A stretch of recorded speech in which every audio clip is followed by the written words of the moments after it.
So hello guys, అందరూ ఎలా ఉన్నారు? ఇవాటి వీడియోతో స్వాగతం. ఇవాళ మనం అయితే చికెన్ పచ్చడి అయితే చేయబోతున్నాం. ఓకే, చికెన్ పచ్చడి అంతే.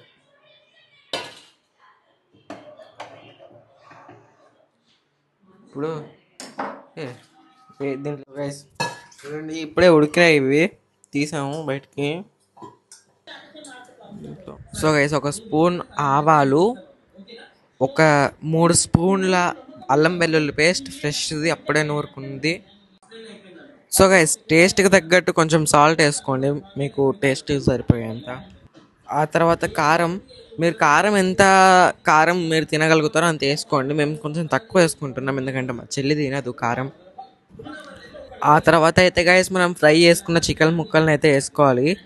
మా మమ్మీ కొంచెం లెమన్ కూడా పిండింది టేస్ట్ కోసం. టేస్ట్ అయితే అదిరిపోయింది గైస్, చాలా బాగుంది. మీరు ట్రై చేయండి, చాలా ఈజీ ప్రాసెస్ ఇదైతే. బాయ్. వీడియో నచ్చితే ఒక లైక్ కొట్టండి, సబ్స్క్రైబ్ చేసి ఉంచండి.